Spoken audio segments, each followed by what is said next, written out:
Good morning student. बेटा कल हमने रेशनलाइजेशन ऑफ डिनोमिनेटर टॉपिक को कंप्लीट कर लिया था। आज हम बात कर रहे हैं एक्सरसाइज 1.6 जिसमें लॉस ऑफ एक्सपोनेंट के बारे में बात हुई है बेटा। ठीक है, तो लॉस ऑफ एक्सपोनेंट हम सबसे पहले करते हैं, उसके बाद उसके ब्याज पर हम कुछ क्वेश्चन सॉल्व करेंगे। ठीक है, सबसे पहले पहला लॉ है बेटा कि a upon b raise to power n into a upon b raise to power n हो, where a upon b is a rational number. यहां बेटा a अपॉन b तो एक रेशनल नंबर है and n is a positive integer. ये positive integer भी हो सकता है, ये भी एक रेशनल नंबर हो सकता है, पॉजिटिव रेशनल नंबर, ये भी पॉजिटिव रेशनल नंबर हो सकता है। ठीक है ना, और पॉजिटिव रेशनल नंबर, ठीक है ना, और पॉजिटिव रेशनल नंबर। तो इंटीजर भी हो सकता है बेटा ये n, दैट मींस पावर जो है ना इसकी, यहां a upon b raise to power n जो है, इसके लिए a अपॉन b तो क्या है, एक रेशनल नंबर, और n जो एक इंटीजर भी हो सकता है पॉजिटिव, और एक पॉजिटिव रेशनल नंबर भी हो सकता है। Got it. अब हमारे सामने बेटा एक लॉ है कि जब बेस सेम होते हैं, जब बेस सेम होते हैं तो मल्टीप्लिकेशन में हमेशा पावर क्या होती है, ऐड हो जाती है। तो हम बेस को तो एक साथ लिख सकते हैं a अपॉन b, और यहां पावर को हम क्या करेंगे बेटा, ऐड कर देंगे, पावर ऐड हो जाएगी। सिंपल सी चीज है ये। ठीक है, इसी तरह से सेकंड लॉ है हमारा बेटा कि a upon b raise to power n divided by a upon b raise to power n हो। मींस बीच में अगर डिवीजन का साइन है और बेस सेम है तो पावर क्या हो जाती है, सब्ट्रैक्ट हो जाती है। दैट मींस हम इसको लिख सकते हैं a upon b m minus n, m is greater than n, जहां पर m n से ग्रेटर होना चाहिए। ठीक है, इसके बाद हमारा जो थर्ड लॉ है, थर्ड लॉ ये है कि a upon b raise to power m और होल पावर अगर n हो तो हमेशा ये जो पावर होती है बेटा, इस पावर को हम आपस में मल्टीप्लाई कर देते हैं, n इंटू n कर देते हैं। ठीक है ना, दैट मींस बेस सिंगल हो और उसमें पावर और फिर उसकी भी होल पावर हो, a upon b raise to power n और होल पावर n हो, तो हमेशा पावर को पावर से हम क्या कर देते हैं, मल्टीप्लाई कर देते हैं। इसी तरह से एक और है कि a अपॉन b की जो पावर है बेटा वो अगर नेगेटिव हो, पावर अगर नेगेटिव है तो उसको इवेल्युएट करने से पहले उस पावर को हम हमेशा क्या करते हैं बेटा, पॉजिटिव पावर में कन्वर्ट करना होता है। तो हम क्या करेंगे, उसके लिए इस रेशनल नंबर का रेसिप्रोकल कर देंगे। a अपॉन b का रेसिप्रोकल कितना हो गया बेटा, b अपॉन a, और जो पावर है वो पॉजिटिव हो जाएगी। तो वो जो पावर है वो क्या हो गई बेटा, पॉजिटिव हो गई। इसी तरह से बेटा कि अगर मान लीजिए a अपॉन b की पावर 0 हो, पावर अगर 0 है, a upon b raise to power 0, तो उसकी वैल्यू जो होती है वो क्या होती है बेटा, 1 होती है। a upon b raise to power 0 that is equal to 1।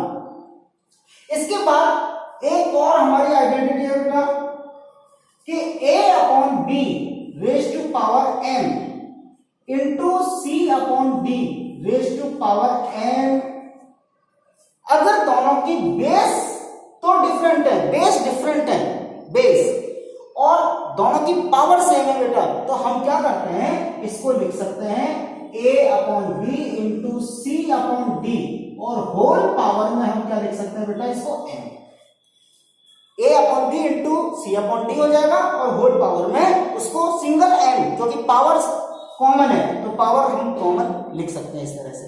तो ये हमारे सामने कुछ लॉज ऑफ एक्सपोनेंट है बेटा, जिसके बिहाफ पर हमारे पास कुछ क्वेश्चन आएंगे जिसे हमें सॉल्व करना है। ठीक है, एक दो क्वेश्चन हम करते हैं अभी। यस बेटा, अब हम एक्सरसाइज 1.6 के ही कुछ क्वेश्चन सॉल्व करते हैं। तो 1.6 में बेटा क्वेश्चन नंबर फर्स्ट में फर्स्ट क्वेश्चन है 64 रेज़ टू पावर 1/4।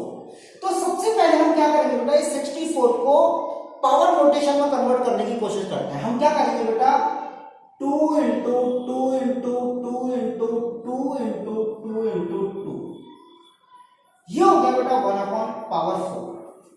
आपने क्या किया, 64 के फैक्टर कर लिए। 64 के फैक्टर हो गए बेटा 2 इंटू 2 इंटू 2, 2 इंटू 2 इंटू 2। कितने टाइम्स है बेटा 2 यहाँ पर, 2 यहाँ बेटा 1 2 3 4 5 6, कितने टाइम है बेटा, 6 टाइम। 2 इंटू 2 इंटू 2 इंटू 2 कितने टाइम है बेटा, 6 टाइम। तो 2 रेज़ टू पावर 6 आप यहाँ पे कर सकते हैं, समझ में आ गया। और यहाँ पावर 1/4 लिखेंगे, पावर फिर 1/4 लिखा। अब हम क्या करेंगे, 6 की पावर 1/4 को मल्टीप्लाई करेंगे, that is equal to 2 raise to power 6, 2 raise to power 6। और इसे हमने लिखा बेटा 1/6 इंटू 1/4, या तो हम इसको लिख सकते हैं 6 इंटू 1/4, ऐसे भी लिख सकते हैं। अब आप क्या करेंगे, 2 3 जा कट गया बेटा, ये 2 2 जा कट गया, गॉट इट। और पावर में क्या आ गया बेटा, 2 raise to power 3/2, this is the answer. 2 raise to power 3/2 हम इसको इस तरह से सॉल्व कर सकते हैं, बहुत आसान है। 2 इंटू 2 इंटू 2, 2 इंटू 2 इंटू 2, हमने क्या किया, 64 के फैक्टर कर लिए। 64 के फैक्टर इस तरह से हम कैलकुलेट कर सकते हैं। अभी इसको ऐसे भी कर सकते थे बेटा, और इसको हम कैसे दूसरे तरीके से भी कर सकते थे, 4 इंटू 4 इंटू 4 भी कर सकते थे। तो इस तरह से भी कैलकुलेट किया जा सकता है। आंसर इसका कुछ भी हो सकता है। इसका आंसर दूसरा एक और फाइंड आउट कर सकते हैं। दूसरा आंसर जैसे 64 की पावर 1/4 है ना बेटा, 1/4 आप इसको लिख सकते हो 8 इंटू 8, 8 इंटू 8 भी लिख सकते थे। क्या लिख सकते थे, 8 इंटू 8। अब 8 स्क्वायर हो गया ना बेटा, ये 8 square, 8 into 8 that means 8 square. और 8 स्क्वायर की पावर क्या है यहाँ पर बेटा, 1/4 है, 1/4। फिर हमने देखा बेटा कि 8 is 2 इंटू 1/4, पावर को हमने मल्टीप्लाई कर दिया, क्योंकि हम एक जो हमारा लॉज ऑफ एक्सपोनेंट में क्या है, पावर को पावर से मल्टीप्लाई, जब बेस सिंगल हो और 2 पावर होल पावर में गिवन हो तो हम इसको मल्टीप्लाई कर सकते हैं ना, 2 इंटू 1/4। अब ये 2 1 जा 2, 2 2 जा 4, ये कट गया, तो 8 raise to power 1/2, this one is the answer, ये भी आंसर है। तो इस तरह से भी आप इसको सॉल्व कर सकते हो, और ये भी आप सॉल्व कर सकते हैं। इस तरह से आप इसे सॉल्व करेंगे, ठीक है। इसी तरह से हमारे सामने 32 है। अब 32 के फैक्टर आपने क्या किया बेटा, 32 के फैक्टर हो गए बेटा 2 इंटू 2 इंटू 2 इंटू 2 इंटू 2, और होल पावर में क्या बेटा 2/5, होल पावर में 2/5 है, समझ में आ गई। अब हमने क्या किया, बेटा, इस 2 रेज़ टू पावर 5, क्योंकि 2 कितने टाइम मल्टीप्लाई है, 5 टाइम, तो हमने लिखा बेटा 2 रेज़ टू पावर 5, और होल पावर में 2/5 ऑलरेडी है होल पावर में। अब हमने क्या लिखा इसको बेटा 2 5 इंटू 2/5, 2/5। अब 5 से ये 5 क्या हो गया बेटा, कैंसिल हो गया, और यहां आ गया जो पावर में है 2 की पावर सिर्फ क्या रह गई 2, क्योंकि 5 तो 5 से कैंसिल हो गया, सिर्फ 2 पावर आ गई। अब 2 raise to power 2, that means 2 into 2, that is equal to 4। So this is the answer. बहुत आसानी से आप इसको सॉल्व कर सकते हैं। इस तरह से हमें लॉज ऑफ एक्सपोनेंट के बारे में बेटा नॉलेज होनी चाहिए। अब हमारे सामने यहाँ एक क्वेश्चन है 2 raise to power 2/3, dot, dot का मतलब ये पॉइंट नहीं है, दिस इज इनटू, ये इनटू है। हम इसको ऐसे भी लिख सकते हैं इनटू। अब यहाँ जब बेस सेम होते हैं तो बेटा पावर क्या हो जाती है, ऐड हो जाती है। आपने देखा यहाँ 2 रेज़ टू पावर 2/3 प्लस 1/5, इसको हमने ऐड कर दिया। पावर को जब हमने ऐड किया बेटा तो यू नो दैट एलसीएम आ गया बेटा 15, एलसीएम 15 हो गया। यहां आ गया 3 5 जा 5 2 जा 10 प्लस 3, ये हो गया बेटा, क्योंकि ये पावर में ही तो है ना, ऐड ही तो किया हमने। अब इसकी पावर क्या हो गई 2 raise to power 13/15, this is the answer, this is the answer, simple. अगर हमारे सामने ये क्वेश्चन है 2 raise to power 2/3 into 2 raise to power 1/5, तो इस तरह से आप इसको कैलकुलेट कर सकते हैं। अगर यहाँ 1/5 की जगह 1/3 होता तो बेटा फिर हमें सेम वही प्रोसीजर हमारे सामने। ऐसे बेटा ये क्वेश्चन, इसमें भी क्या करना है आपको, यहाँ 1 raise to power 7 1 raise to power 7 और ये 1 रेस्ट टू पावर 7 हो गया बेटा, और यहाँ 3 रेस्ट टू पावर 3 की पावर 7 से मल्टीप्लाई करें कितना होगा बेटा 21। अब 1 की पावर चाहे कितनी भी हो, 1 into 1 into 1 7 टाइम्स भी है तब भी आंसर क्या आएगा 1 आएगा बेटा। तो इसको तो हम 1 ही लिखेंगे, 1 रेस्ट टू पावर 7 मींस 1, और यहाँ 3 रेस्ट टू पावर 21,